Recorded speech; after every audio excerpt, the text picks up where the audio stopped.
साथियों नमस्कार। आज का वीडियो का मुख्य विषय है कि जो ज्योतिष का अनमोल ग्रंथ फल दीपिका है, उसके अनुसार पर्वत योग किसे कहते हैं और पर्वत योग वाला व्यक्ति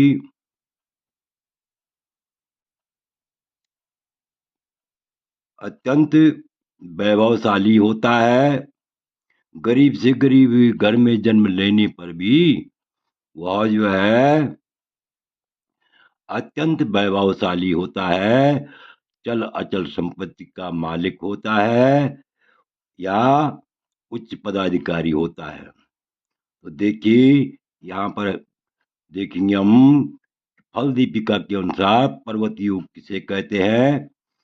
और ऐसे ग्रहों वाला जातक किस प्रकार से चल अचल संपत्ति का स्वामी होता है या उच्च पदाधिकारी होता है। यहाँ पर उदाहरण भी दे रखा है। इस उदाहरण के अनुसार देखिए, यानी उदाहरण के साथ देखिए, लग्नेश मंगल, यहाँ पर देखिए लग्नेश मंगल धनु राशि में हो।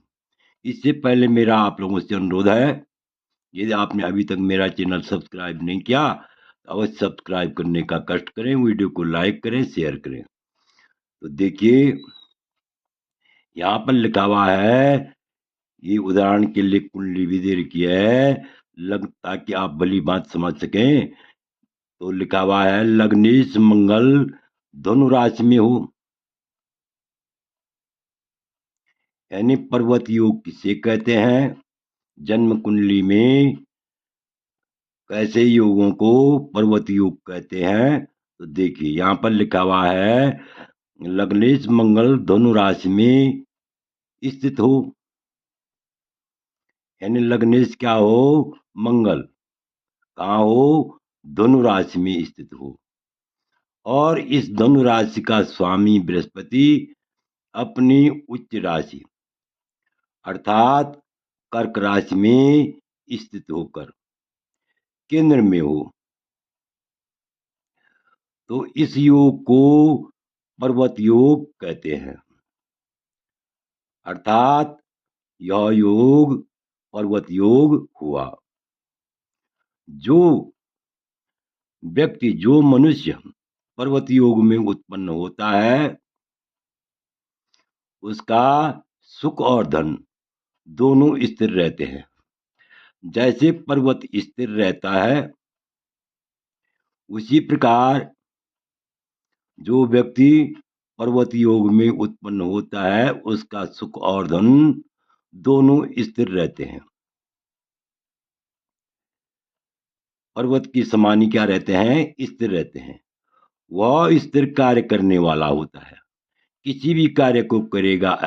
ऐसा जातक यदि किसी भी कार्य को करेगा तो उसका कार्य स्थिर करने वाला होता है, अर्थात उसके किए हुए कार्य दीर्घ काल तक रहते हैं।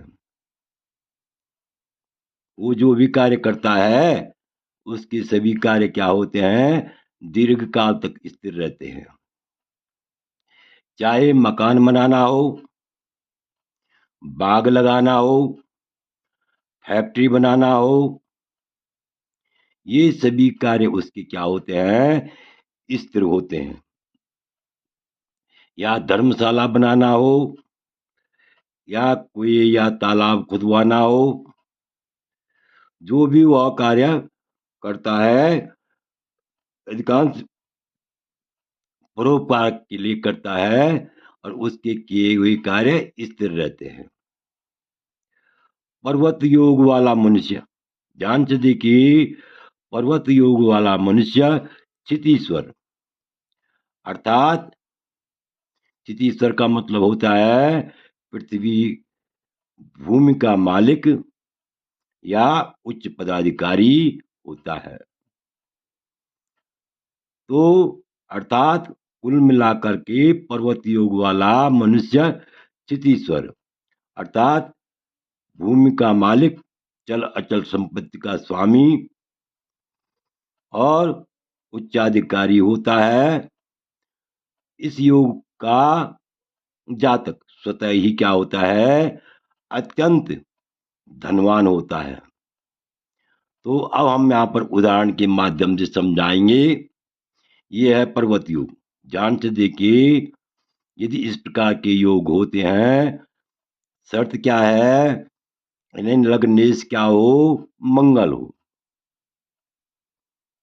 लग्नेश मंगल और कहाँ हो, धनु राशि में स्थित हो।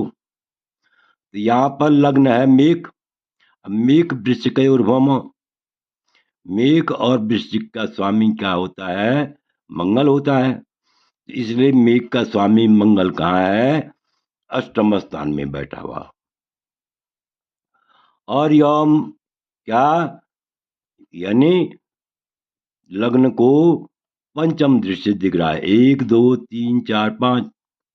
तो लग्नेश जो है, मंगल जो है काम हो धनु राशि में। तो यहाँ पर धनु राशि है, तो धनु राशि में हो। तो लग्नेश मंगल स्वतः ही कहाँ पहुंच गया, धनु राशि में पहुंच गया। जीवो मीन धनु स्वामी, यानी मीन और धनु का स्वामी क्या होता है, मंगल होता है। तो मेघ का स्वामी मंगल यहाँ बैठा हुआ है और इस धनु राशि का स्वामी बृहस्पति उच्च राशि का होकर के, तो उच्च राशि का कौन होता है, धनु राशि का स्वामी उच्च का कब होता है, उच्च का, धनु राशि का स्वामी उच्च का कहाँ होता है, कर्क का बृहस्पति होता है। तो इस प्रकार से यानी कर्क का बृहस्पति चतुर्थ भाव में है, सुख स्थान में है। तो कुल मिलाकर के ऐसा जातक सभी सुखों से, संसार के सभी सुखों से युक्त होता है। समझ गए होंगे आप, क्यों यहाँ पर लिखा हुआ है लग्नेश मंगल धनु राशि में हो। लग्नेश मंगल यहाँ धनु राशि है और इस धनु राशि का स्वामी बृहस्पति अपनी उच्च राशि कर्क में स्थित होकर केंद्र में हो। तो इसका स्वामी कहाँ है, यानी उच्च का होकर के केंद्र में होना चाहिए, केंद्र के किसी भी भाव में होना चाहिए। यदि इस प्रकार के कुंडली होती है, किसी जातक की इस प्रकार की कुंडली है, तो ऐसे योग को क्या कहते हैं, पर्वत योग कहते हैं। समझ गए होंगे आप। तो यह पर्वत योग वाला मनुष्य स्थिर कार्य करने वाला होता है। जिस भी कार्य को करेगा, ये नहीं कि कार्य शुरू कर लिया बीच में ही छोड़ दिया, यानी कार्य लेकर के ही जो है चैन की सांस लेता है और स्थिर कार्य करता है। और जो भी कार्य करेगा, पर्वत योग वाला मनुष्य जो भी कार्य करेगा, वह जो है क्षितीश्वर। क्षितीश्वर का मतलब यानी भूमि का मालिक होगा, चल अचल तो संपत्ति का संग्रह करेगा और या उच्च अधिकारी, उच्च पदाधिकारी होता है, उच्च पद के अधिकारों को प्राप्त करता है। आशा है कि आप इस वीडियो को भली भांति समझ गए होंगे। आपसे अनुरोध है, यदि आपको यह वीडियो अच्छा लगे तो मेरे चैनल को अवश्य सब्सक्राइब करें, वीडियो को लाइक करें, शेयर करें। वीडियो देखने के लिए बहुत बहुत धन्यवाद।